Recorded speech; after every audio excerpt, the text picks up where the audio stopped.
Thank you, Mr. Commissioner. Today we are returning to harvest management, and we have Mr. Paul Ryall back to complete his evidence on two topics, escapement and frizzy, and on the decision-making process with stakeholder groups. And I've already warned Mr. Ryall that we're under some time pressure, so I'm just going to be moving fairly quickly through those questions. I'd just like to remind Mr. Ryall you're still under oath. Thank you.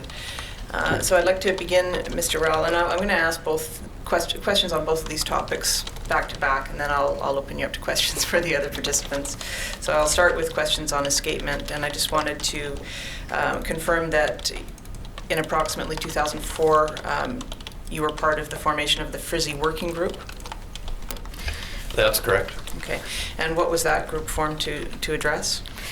Well, two things. One was to undertake a review of what we called the rebuilding program that had been in place since 1989, approximately, and also to look forward to see about making changes. Okay, that would be more consistent with the wild salmon policy that was under development in 2004 and completed in 2005.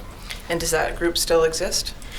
The group still does exist. The membership has changed over the years, but the actual working group still exists, yes. And that group, did it have a relationship with an external steering committee that was put together to work on the development of the frizzy model? There was a steering committee at the start of the process. Currently, there is not. But at the time when we first started the whole process, yes, there was a steering committee, a working group, and we also held a series of workshops that had a number of participants from First Nations, recreational, commercial, environmental that attended as well. And how many people attended the steering committee? Well, in addition to DFO representatives, there was representatives from the commercial. I believe it was Murray Chatwin at the time, Ken Wilson from environmental, Arnie Narcisse for First Nations, and Tom Bird, recreational. Okay. And what was the purpose of this external steering committee? Well, as we got underway in this process, we thought that we really needed to bring in some outside advice to how we would structure a process and what sort of thoughts we were having as we'd undertake the review of the rebuilding program and then start to develop a process that would be more consistent with the wild salmon policy. Was the frizzy model presented to the steering committee, or did they have any involvement in the development of that model? As per providing thoughts on the model, yes. As far as we would make presentations to the steering committee around the model, but it really wasn't down in the technical details is what we were not really looking for from the steering committee. It's more really, I think, on thoughts on process, how we would gather advice, how we would see what sort of topics that should be discussed was really the issue, and not so much on this model and what sort of technical pieces might be in it. When the IFMP is being developed, there's 4 different options that are presented to stakeholders, and those options are generated through the frizzy model. But as we understand it, the frizzy model can produce any number of different options. So how does DFO determine which 4 options will be included in the IFMP drafts that are available for consideration? Well, as you mentioned, we started this, actually the process started a bit earlier than 2004. So, it's been going on for at least 8 years approximately. And over that time, there's been a whole host of different options explored that have narrowed it down to a range. And so, there was, when we first started the process, we looked at fixed escapements, we looked at fixed exploitation rates, we looked at shapes that we now call the TAM rules that are very similar to those.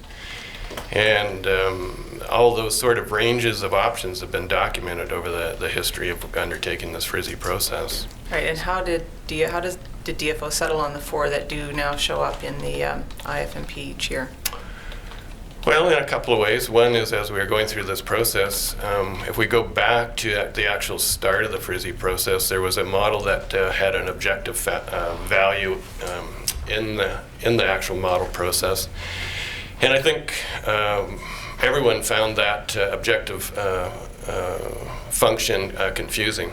And as a result, we had to search for a new way of providing this information. And so there was quite a switch from this objective function that tried to wrap up valuations into this algorithm, mathematical algorithm, and everyone kind of wondered, well, what does it mean if I start changing those numbers in there? Didn't have a really good concept of it, and so we didn't find that that was a useful way of transmitting information to people.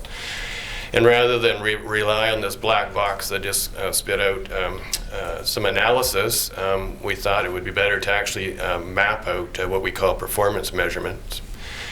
And we have explored a whole range of those performance measures, and the ones that you see in the options right now really are down to 2, and we could add others for sure, but the 2 that are on there are ones that look at how well we have as far as staying away from lower benchmarks, probability of being above a lower escapement benchmark, and another that looks at catch performance over a range of those options. So one was, this, as I said, went on over a whole host of years. We explored a whole number of these performance measures. If there's a desire to look at others, we certainly could put those forward as well. So I guess, going back to your question, how do we narrow it down to those range? Over 8 years, a lot of work and analysis narrowed it down to an exploitation rate approach that was reacted to changes in abundance.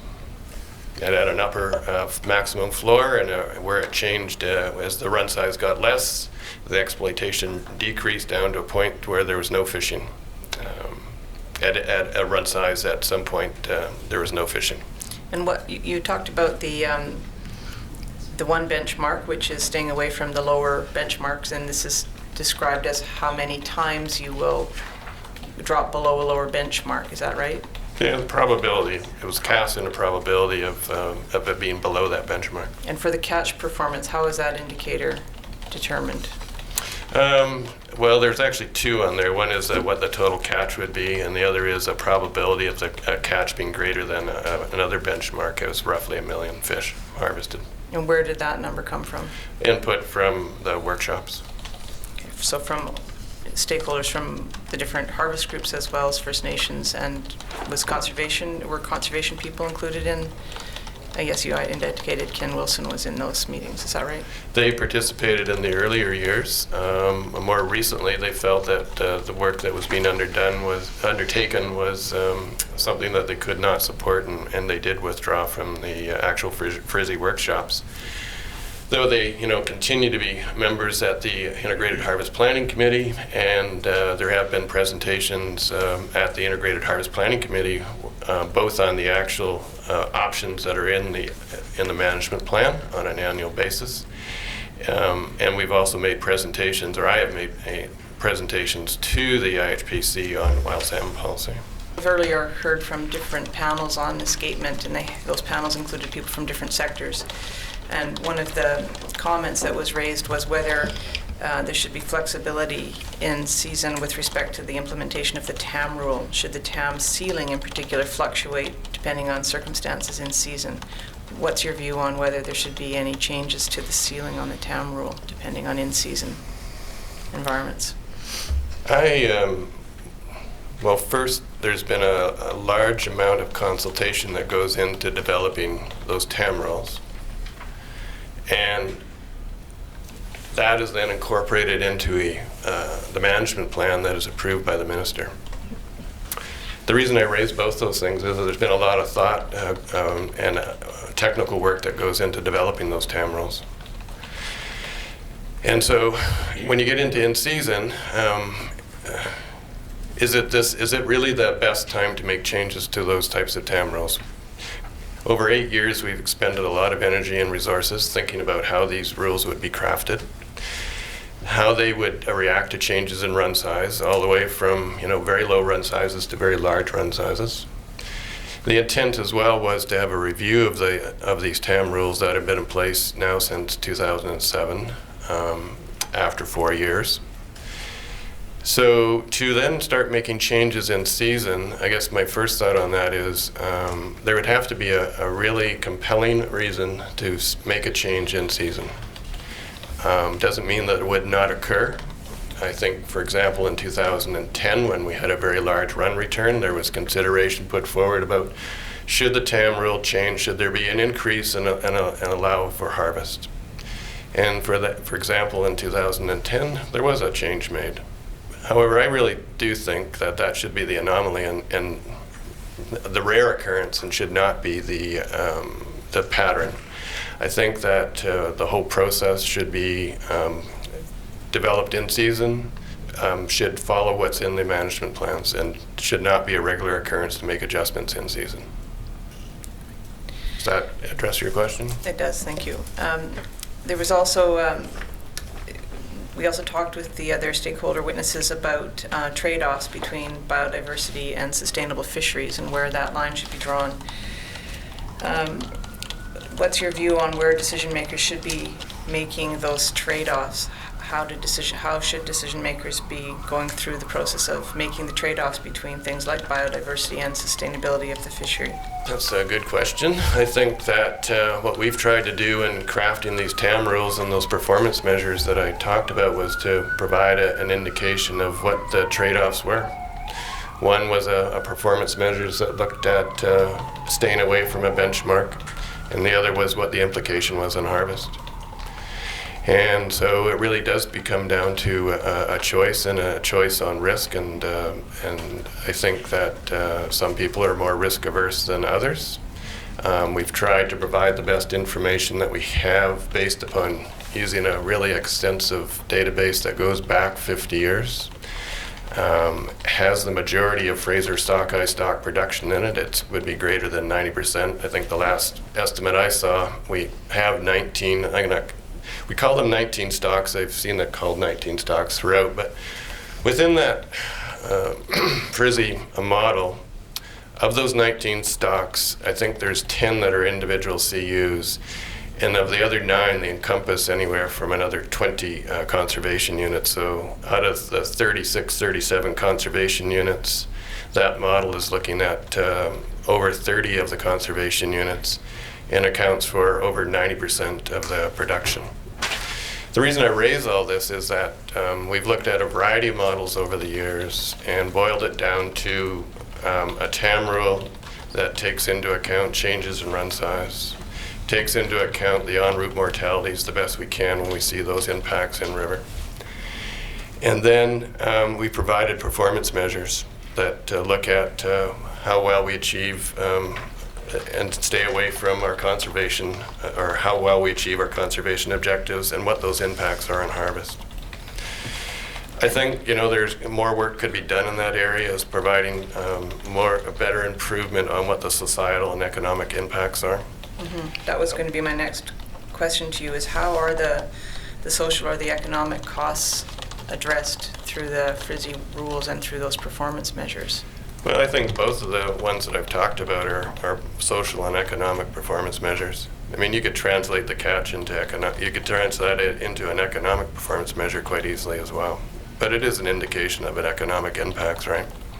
But it's a very, very broad brush. It certainly doesn't look at specific economic impacts on communities or on specific parts of the fishery. No, it doesn't. Absolutely, I agree. Back in 2006, we did contract Gord Gislason to do 2 reports for us. One was to look at performance measures, actually, and indicators. And the second report that Gord did was to provide a social and economic analysis of at the time. I would say the first report provided us a range of indicators that we did look when we were going through the actual modeling process. The other, on the social and economic analysis, I think it was a start, meaning a start in that there more work would need to be done on that aspect. Could I have Exhibit 403 pulled up and just ask, I'd like to ask if this is one of the reports you're talking about. No, this is a report that we contracted Gord Gislason. He does economic analysis. He's done quite a number of reports for the federal government, provincial government, independents, people that wanted to have some analysis done on economic impacts. And has this document that is before you, Exhibit 403, titled A Framework for Socioeconomic Analysis to Inform Integrated Fisheries Management Planning and Fish Harvest Decisions, has that document been followed up, and has it been implemented by the department? This document has, I guess, 3 different levels of economic analysis. One I would call an overview, the second more detail, and the third really an economic social impact analysis looking at various scenarios is what I recall is in the document. I would say that for the first part, looking at the economic aspects of various fisheries are now incorporated to varying degrees within the management plans. That part, so the lowest level of analysis has been incorporated into the management plans. The other 2 that encompass much more detail have been done to various degrees depending on the circumstances.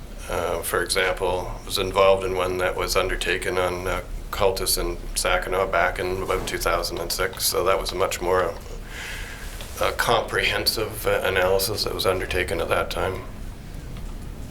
Those more comprehensive analyses are not currently part of the development of the IFMP, is that right? Well, it really depends on what one is trying to accomplish, I think. And I think this framework outlines that, why you would do one of those 3 analyses. So the one that does the most comprehensive analysis, I don't think you'd want to be doing that on a regular basis. And I think the rationale that's put forward in this framework is that you're looking at either making some significant policy changes or some significant management changes to a fishery to achieve some conservation objectives. And so would you do that all the time? I would argue not. I think what we were trying to do in 2006 with the reports that we contracted Gord Gisselson to undertake was trying to do much more than just an overview of the economic. It was trying to provide us with a more of a comprehensive social and economic analysis. Though I think in Gord's conclusions in his report is that was more work needed to be done, and was really a start, as I already said. So I think, to sum up and answer your question, has this been adopted? I would say that portions of it have been adopted as a regular course of business. The lowest level of analysis is now incorporated into management plans. I'm just getting an exhibit reference from Mr. Lund. It's you understand that every year when the IFMP is in development, there's a document prepared which is called the escapement strategies for whatever the year is, and it outlines the outputs from the Frizzy model. And Yeah. it shows the performance indicators with each of the run timing groups looking at different options. Yes, I do. Okay, and here's an example of one in front of you, which is Exhibit 322. If you turn to page 15 of this document, this is just an example. This shows on the top graph, that shows the performance indicators. The top line, as I understand it, represents the catch, and the bottom dotted line, horizontal dotted line, represents the biodiversity measure, or however you describe it, but the one that says you're not going to, the probability of going below a benchmark. Is that right? Yeah, the dotted line probability of a 4-year average spawners being less than a benchmark. Okay. And this one, the case where it says BM2, there was a series of benchmarks that were looked at, and so this is benchmark 2. Okay. And on this graph, as an example, that benchmark stays constant no matter where you are, no matter what option is being run. So how is a choice made as to where an option will be chosen, as the only measure that seems to be impacted is the catch measure? Well, I think there's, why is it so flat on this one, not responsive? That's part of your question, I think. If we looked at over the course of the years, we looked at quite a range of different trajectories for these escapement rules. And so if we looked at for example, and plotted on here, a fixed harvest rate, or for example, that regardless of run size, you'd see quite a different degree of sensitivity to that indicator. So for example, if you put, say, a fixed harvest rate of 60%, or regardless of run size, you'd see that probability become much more sensitive, and you would see that the probability would change dramatically. Now, so after going through this whole process, we've have narrowed them down to a much smaller suite of options. Mm-hmm. That's not particularly sensitive at this benchmark. So This is for early Stewart, yeah.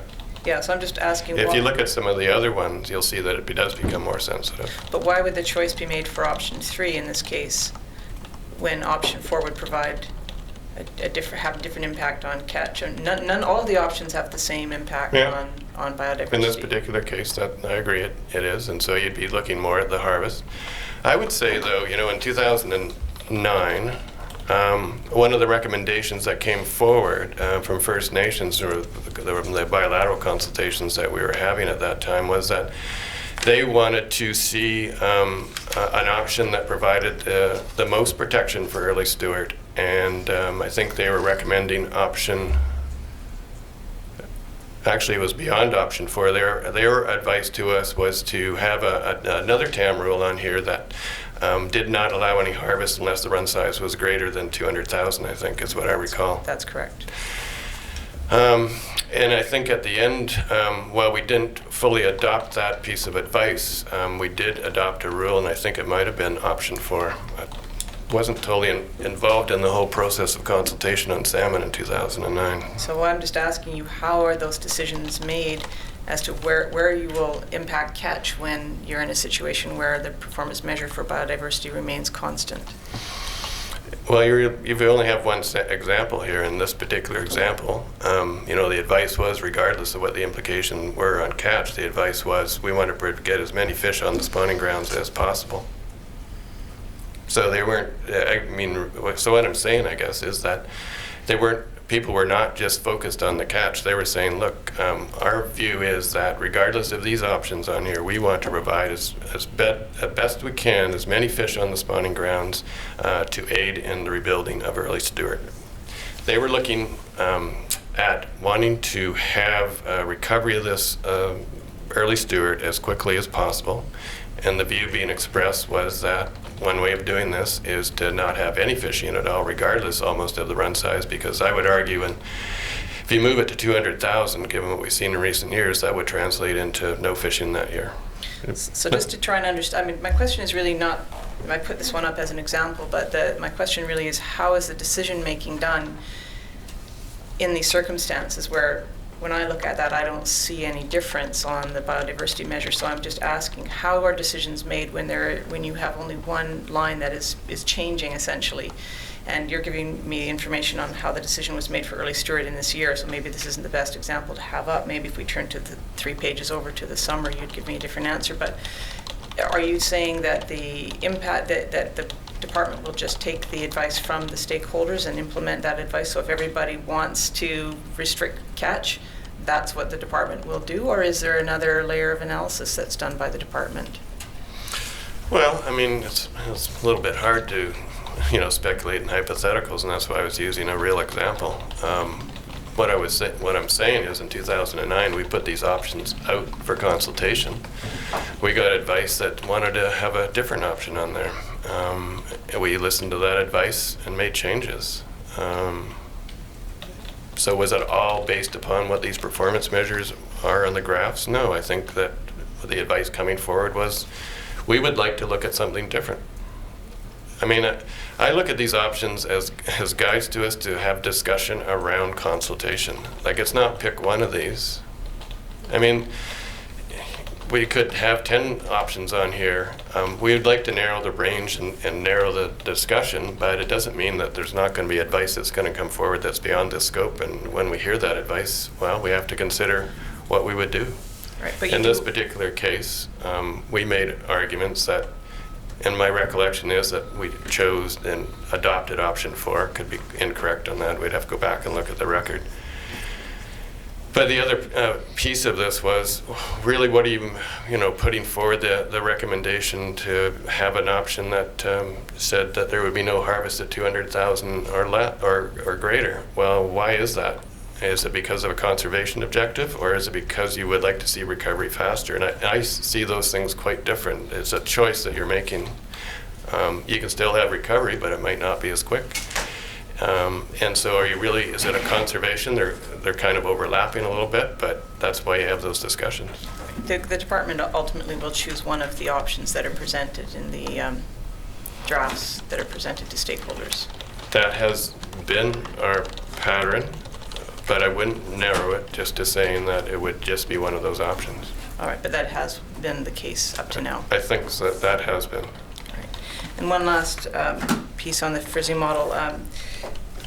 Habitat was talked about with the other panels, and how habitat doesn't appear to be reflected in the Frizzy model itself. And as Mr. Morley pointed out in evidence, the wild salmon policy is supposed to include a significant habitat component. So how can Frizzy be an implementation of a WSP, which is something that we've heard, without a habitat component in the Frizzy model? Well, I mean, the wild salmon policy has a series of strategies to achieve 3 objectives and an overall goal, habitat being one piece of that. But to address your question, habitat is incorporated, I would say, implicitly in the model as far as productivity goes. So if you have changes to habitat that are going to impact productivity, you can undertake an analysis that way. I would say that we've never argued that Frizzy is the whole part of wild salmon policy either, that it is a piece of it.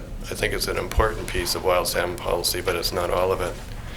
There's other ways of looking at habitat and incorporating what one is trying to protect around habitat, and I wouldn't think that just relying on the Frizzy model is going to do that either. Is there a way that escapement goals could be brought together with habitat management? What was the question? Is there a way that that escapement goals could be better linked with habitat management? You know, in areas where habitat is having a negative impact, and that's been observed, and there's steps being taken to mitigate the habitat loss or impacts. How are those sort of activities being brought into escapement planning, for example? I don't know that you would need to bring them into escapement planning. That's why I was saying that I think this is only really part of it, is setting up an escapement strategy. I think that you could look at protecting the habitat in quite different ways, and I think also it means that there's going to be other partners involved and not just setting up an escapement rule. I think that there's a whole host of issues around habitat that are broader than DFO's mandate, that incorporate the province and others as well around water use and what land use occurs. Other than the productivity measures that are used in the Frizzy model, is there any other explicit way that habitat, either degradation or improvements, are being brought into escapement planning at all right now? Into escapement planning. Right. If the habitat is being degraded, you may need to change your goals for that, for escaping a stock, or vice versa. Is there any relationship right now, or are they kind of happening on 2 different planes? I don't know that I could add much more than to what my earlier questions, answers to your question. Like, I don't think they're necessarily, you're going to adjust escapement targets because of changes in habitat. There was supposed to be a review of the implementation of the Frizzy model. So I think there was a 4 or 5 year period of after Frizzy had been used that the model was to be reviewed. Has that happened yet? The plan was to undertake that in 2011, I believe. So no, that has not occurred at this point. And is it currently scheduled to take place? I'm not sure whether it is or not. I don't know whether it'd be utility undertaking that review right now, given what's undertaken here in the inquiry. I think that there still could be a review of it undertaken. The work that's been done so far in terms of peer review for Frizzy has been looking at the model itself from a scientific perspective. Is it a workable model, and is it working from a mathematical, scientific point of view? As I understand it, there's not been a review of whether the Frizzy model is an appropriate tool for management decision-making. Is that right? I think no, I would not agree. The review that was undertaken last year explicitly came to that conclusion that it did provide useful advice for management.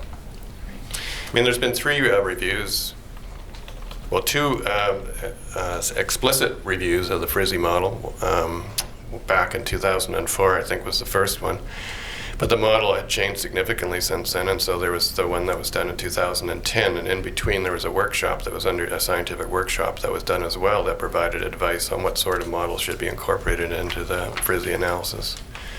And coming out of the 2010 review is that the model does provide useful advice for management, and that it also had other recommendations of what the Frizzy model should look at going into the future.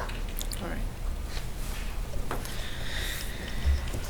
Before we leave the Frizzy topic or escapement planning topic, do you have any recommendations for the Cohen Commission? Is there any things that stand out for you as to how planning could be done differently or better?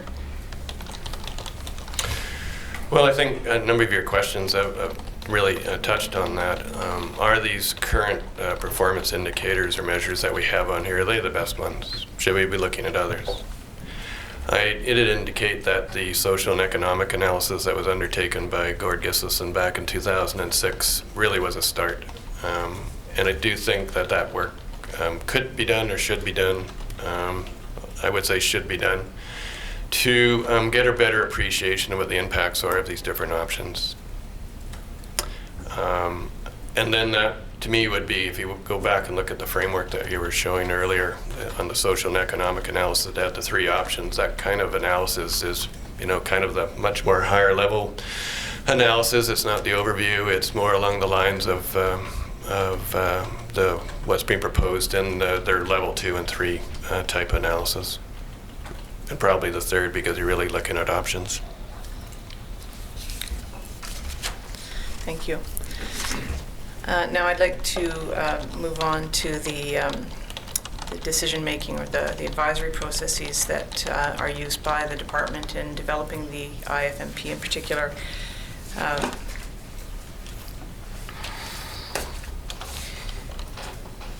One of the concerns that was raised, again, with this topic, we had some panels of witnesses from different sectors reflecting on their experience in the advisory process, and one of the issues that was raised by many of the witnesses was the role of First Nations at the IHPC.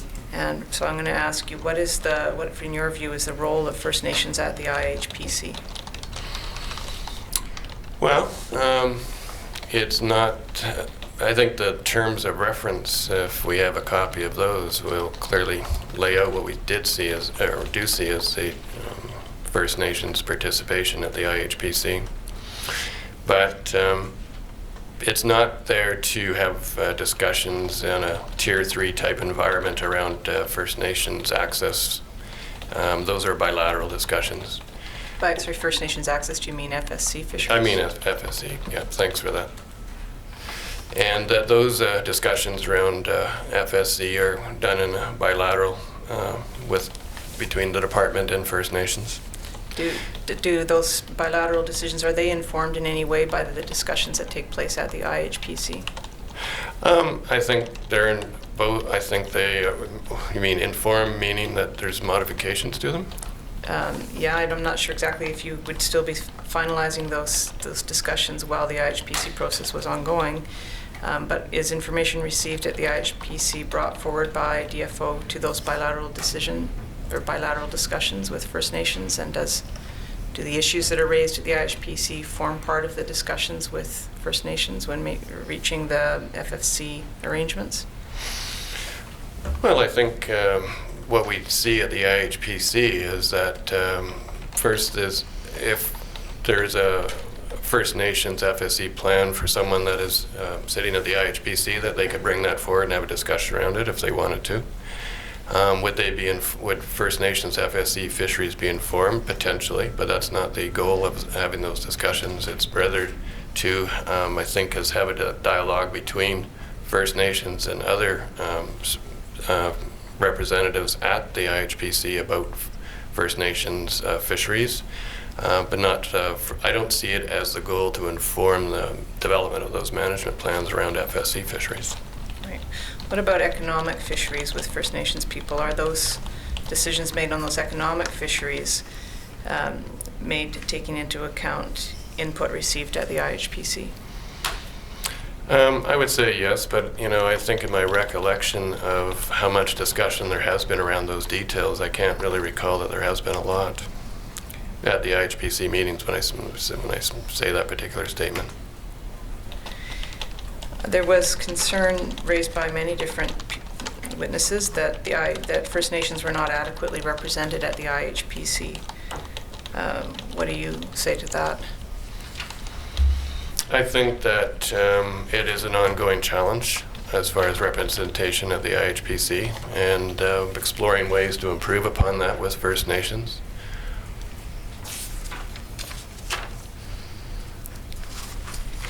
And in your view, is the IHPC process negatively impacted if First Nations are not adequately represented at the table? Well, I guess maybe I'd flip it around. I think there are a number of First Nations at the table, and I think their participation at the IHPC enhances the discussion in the IHPC. I think if that representation was broader, that would improve it. Do you understand the First Nation members that do attend at the IHPC, are they representing a broad range of interests, or are they representing their own First Nation? You'd better ask them that question. Well, I'm in asking particular. how you from the department understand their role. I understand from one particular, depends on who you're asking about the different representations. Some are representing a broader group, and others view that they're representing only themselves or a band. All right, so would you agree that It's quite a spectrum, and that's why I was recommending you might want to ask them too. Well, I'm interested in how it's perceived by the department, okay. And we have heard from the First Nation witnesses as to their perspective. Would you agree with me that not all of the First Nations on the Fraser River who are participating in the sockeye fishery are at the table at the IHPC, whether through representation on a bigger basis or through their individual representation of their nation? Would I agree with you that are not all represented there? I would agree with you with that. I would expand my answer, though, as well as looking at ways to improve upon those type of discussions. And some of the ones that we're undertaking have to do with what is currently called Conservation and Fisheries Forum, and also developing a roadmap, and also along the lines of looking at co-management as well as part of that package. One of the other issues that we heard from witnesses coming from the commercial and the sports fishing sectors from CSAB and SFAB was that there was diminishing financial support from the department for meetings of those organizations. Or do you agree that that is an issue? You referenced specifically the CSAB, I think? And the SFAB. Well, for the SFAB, I would say that the financial contributions by the department have been relatively constant over, I would say, at least the last 5 years and probably longer. With respect to the CSAB, we were clear at the start that we were not looking to provide funding to the CSAB. In the first number of years, though, that when the CSAB did start up, we thought that a good way to make sure that our CSAB process got underway, we did provide funding in a number of ways. One was to get the Commercial Salmon Advisory Board operational. And it really depended on the task at hand. For example, in the first couple of years, there was quite an issue and discussion around commercial shares. And we provided funding, both technical and facilitation, to have those, so the CSAB could undertake those discussions.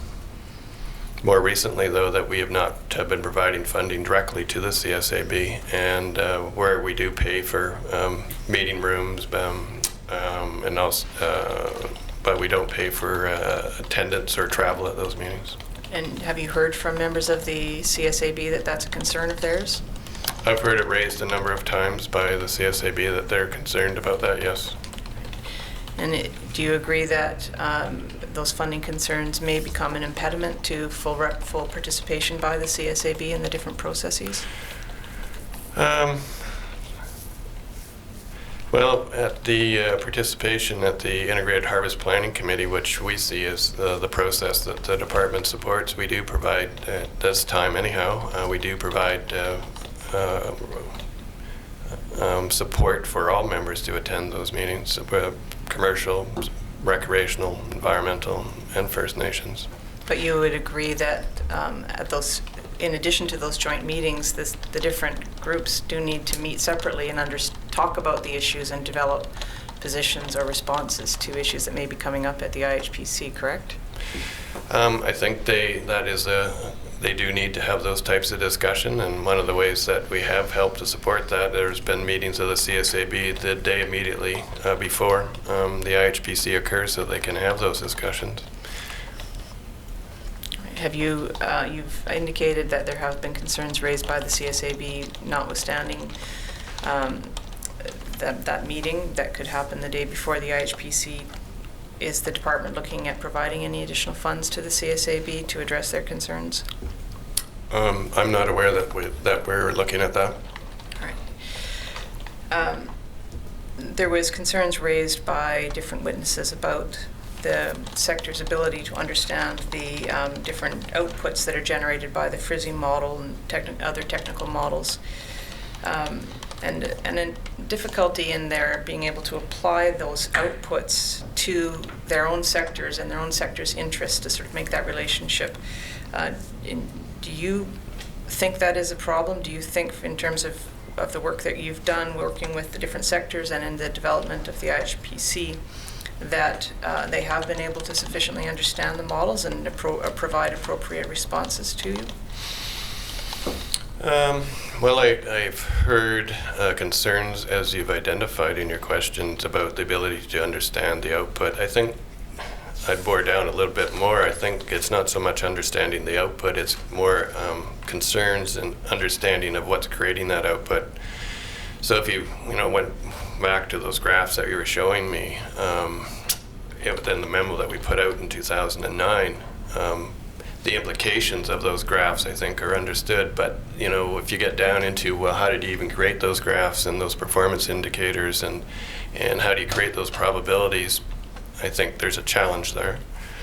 And I think that it comes down to more of a, maybe I'm going to use the word, a matter of trust. Than I heard some of the previous testimony where I sat in a couple of the previous discussions around this, and it's kind of along the lines of, well, do you need to now understand how an MRI machine works to think that you were getting useful information out of that analysis?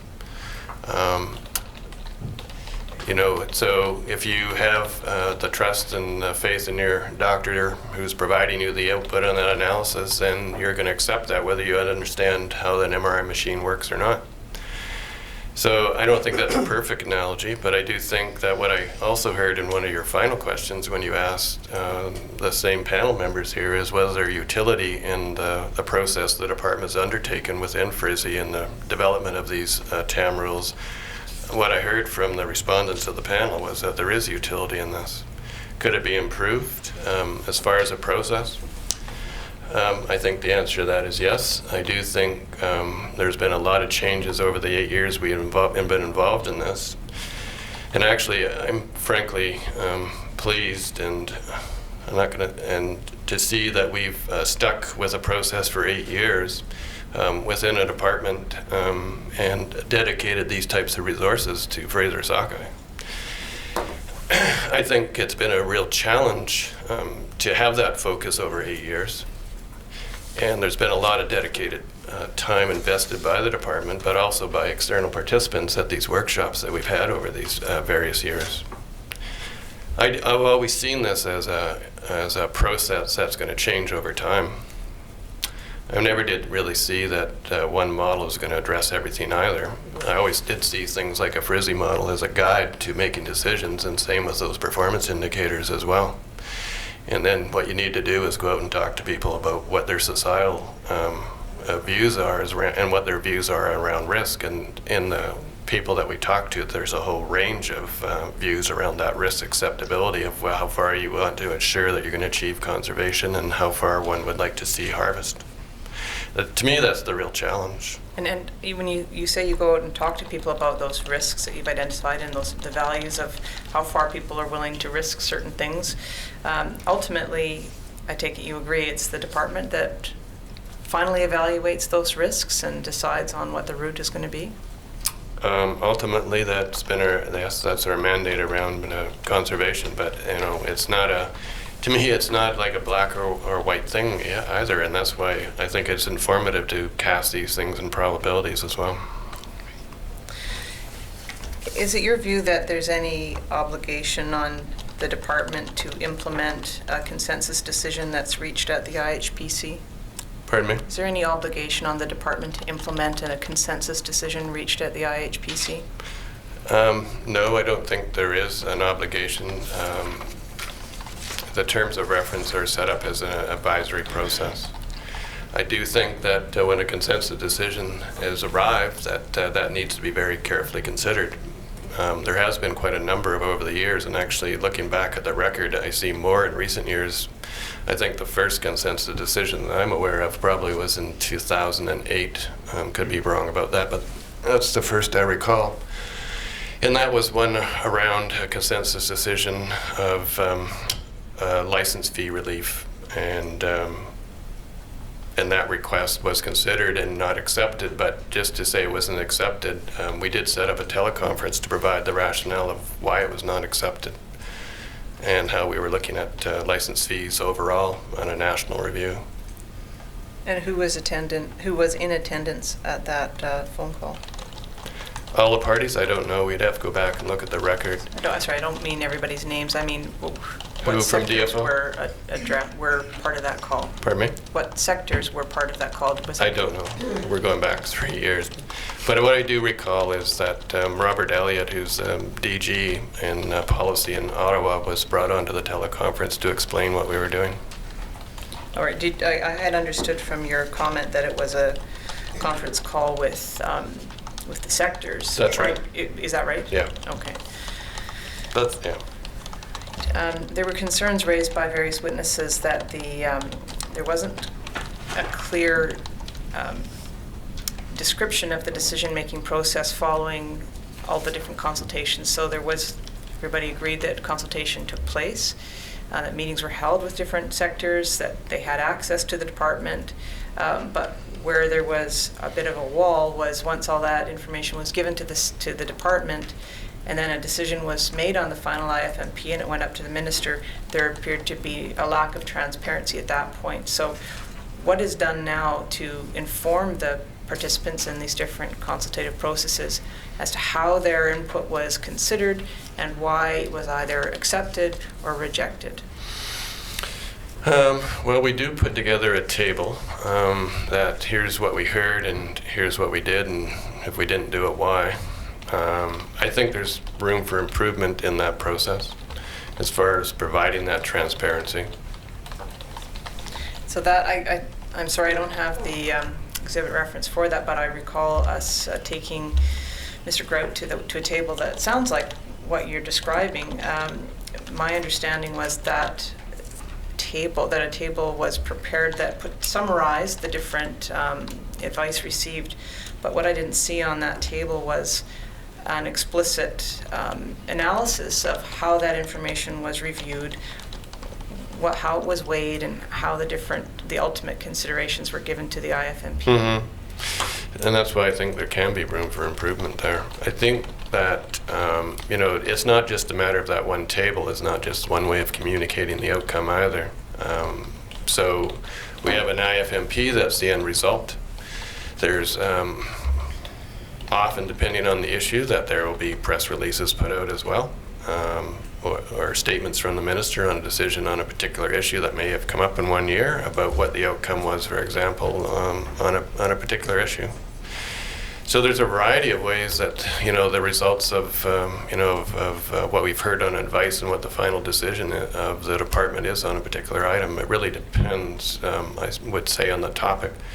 The table that I was referring to first is a table that's very down to the specific pieces of advice at the IHPC. But it's broader than that, and we hear consultation around a whole range of forums, and that's why these other vehicles of getting information out on the decisions are important as well. All right, do you agree, though, with the comment that there's not a clear explanation given as to why the ultimate decisions were made? Or do you, in your view, do you think it is clear? Well, you're asking me a very general question, and so I'm going to say generally no, I don't. But it really depends on the issue. Right, so you agree generally it's not that clear, but there may be a particular issue where there's enough focus on it that there is a full explanation given. I guess I would answer generally. I don't like answering hypothetical questions on such a broad nature about yes or no kind of answers. I think it really depends. I think that the bottom line for me is that there could be room for improvement on the way that we transmit decisions. Are we always perfect? I don't think so. I think we put out a lot of information on decisions and how we arrive at them. Is it always clearly understood? Maybe not. But to me, the bottom line is, can we make room for improvement there? I would say yes. Is that the table that you're referring to? It's Exhibit 324? Yeah, that was the one I was referring to. Right, and where is that table communicated? Is that sent out to all the participants? At the IHPC, it would be, yes. The other part of this, too, is not just this table. There's also the minutes of the meetings that are posted on our internet as well. And that's why I say, there's a range of vehicles for using to getting information out. So if we go to the consultation website, we'll see the agendas and the meeting minutes and the discussion that ensued. All right, well, those certainly identify the issues that were raised, but they don't identify how ultimately DFO assesses those inputs and turns them into the ultimate IFMP. No, probably not. In this table, this is, I would say, a start at providing the response to what happened to the concerns that have been raised. Okay. In front of you is Exhibit 14, and I've taken a number of different people to this exhibit at times. I think I've taken you to it at times. If you turn to page 164. Which one are we looking at? Exhibit 4, what's on the screen, but Okay. it's a binder there, but it's 164 is the page. And I just wanted to highlight the recommendations here. So first one is number 6, which is to establish a policy advisory committee and a public policy forum for discussion of key policy issues amongst all sectors, First Nations, and the different levels of government. That was a recommendation made by the 2001 Institute for Dispute Resolution. And then in the Shamoot 2003 report, sorry, I'm just going to get the page number for you. There's a similar recommendation made by Shamoot in 2003, which is page 210, and it's recommendation number 2. So I want to ask you to hold those thoughts, and then and just to finish the piece, if you could have, Mr. Lyon, if you could pull up CAN 114061. This is an email chain which you're copied on. It's between Diana Traeger and Alison Webb. And if you'll see at the bottom half of the page is the original email from Diana Traeger to Alison Webb, and she sets out here in the second paragraph that currently the department does not have a formal process for receiving advice and recommendations on policy issues in the Pacific region. The IHPC for salmon and herring provide formal advice and make recommendations on operational decisions related to harvest planning. And that email is written in 2008. So I just wanted to identify that remains the case, that the department still doesn't have a policy forum developed to address these different policy concerns of the sectors. Is that right? Yes, that's right. And has been a suggestion made that the IHPC is possibly a place for policy decisions to be made, although the email we just looked at confirms it's really an operational decision-making forum. Do you think that the IHPC would be an appropriate place for policy decision-making? Well, so changing the mandate to include the development or input or advice on on policy pieces along with operational, is what you're suggesting. Yeah, I'm asking if the IHPC would be an appropriate body to review policy decisions. I think that, well, presently, as I've already said, there's not a standing policy form. I wonder if one is really required. I think that depending on the policy issue of the day, and I'll use the wild salmon policy as a working example, that there was a host of consultation around the development of that policy. And so just having one single standing vehicle for, and I don't know that's really what you're proposing, but having one standing committee to provide policy advice I don't think would be a good process. And I think the amount of consultation that went around the wild salmon policy, if it was just, let me rephrase that, if it was just the IHPC that had provided us advice on the wild salmon policy, I don't think that would be a good process. And I think that we've already talked about representation or lack of representation on the IHPC. So, you know, we're looking at making changes to the mandate, making sure there's adequate representation or the right representation. I think there's a lot of questions to really ask about whether the IHPC is the right vehicle, even assuming that the mandate was changed. And I don't think necessarily that having a standing committee is the best way to approach developing policy. I see them quite different things. As you've already indicated, the IHPC was set up as an operational advisory process, and that really, to me, takes direction from a policy. And the type of work that the IHPC currently does is around procedures and protocols that are informed by policy. All right. If you continue down that email that you have in front of you, you'll see the last paragraph says, some participants, Kathy Scarfo, Jerry Christensen, of the salmon IHPC process continue to raise the need for a policy forum and have criticized the department for not fully implementing the recommendations outlined in the improved decision-making recommendations. So that's what I've said here today as well. And turn the page, or go to the next page here, and then you'll see a suggestion for a paper outlining possible options for a policy forum. And it sets out the different features that would be potentially part of such a paper.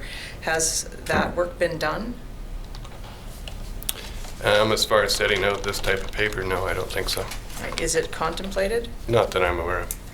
Could I have this email chain marked as the next exhibit, please? Exhibit number 593.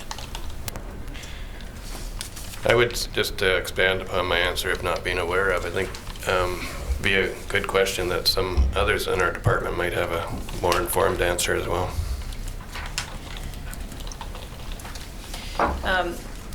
Another forum has been raised by various witnesses here, which is the Integrated Salmon Dialogue Forum. Is that a place for intersectoral policy discussions? No, I don't think that. The Salmon Dialogue Forum was similarly not set up, so would be changing significantly the mandate, I would say. At least what I understand is what you're asking me is that a good place for a policy forum and getting advice? So I don't think that's really why that forum was set up, and I don't see that as another place. And my last questions, I think, on this before the break will be relating to the Fraser River panel.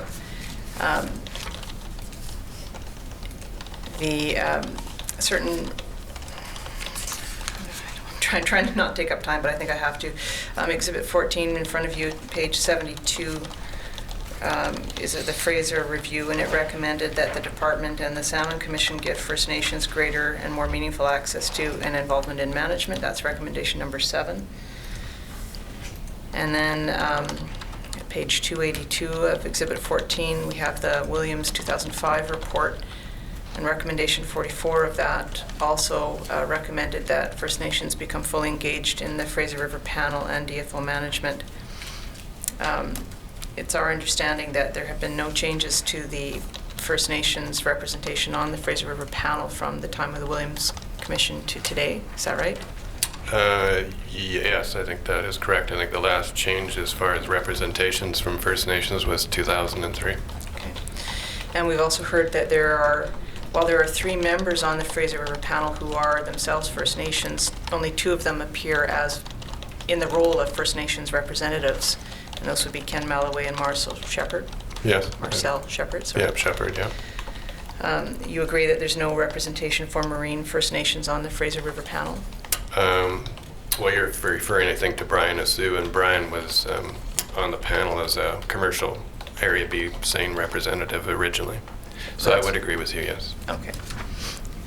And do you think that the current makeup of First Nations on the Fraser River panel, given that there is no spot for a Marine First Nation, and we have different people from the Fraser River itself, but not, as I understand it, representing collectives beyond their own First Nation, do you think that the makeup on the Fraser River panel is sufficient to fully engage First Nations in the Fraser River panel process? Well, I think that we are limited by the total number of representatives under the treaty to 12. I think that, does that mean that that has to be the model that carries on into the future as far as getting representation into the Fraser panel process? Maybe not. I don't think that is making, and what I'm saying here is not making changes to the representative of numbers of 12, but actually there's 2 choices. One is, should there be increased representation by First Nations on the panel beyond 2? And is there other ways of changing that model to have input into the Fraser panel, as well as maybe a Canadian caucus that would support the Fraser panel? I think both of those things should be considered, or could be considered. Have they been considered yet? Well, I think that some of the discussion that is underway is, not explicitly, I guess, I'll be short of my answer on that, not explicitly that I'm aware of. All right. The U.S. Side of the Fraser River panel has a very explicit role for First Nations representation at the Fraser River panel and in decision making on their side. Has that model been looked at by Canada? Well, that's what I was referring to, as far as you could have a caucus that's broader than 12 representatives that sit as Fraser panel members that communicate with the counterparts on the U.S. side. Thank you, Mr. Commissioner. Those are my questions for Mr. Ryall. I wonder if we could take a shorter break this morning because we got started a little bit late, and it's a very tight day for timing of the participants. Could we come back at 11:30? No, I prefer to take a 15-minute break. Okay, thank you. We will now recess for 15 minutes.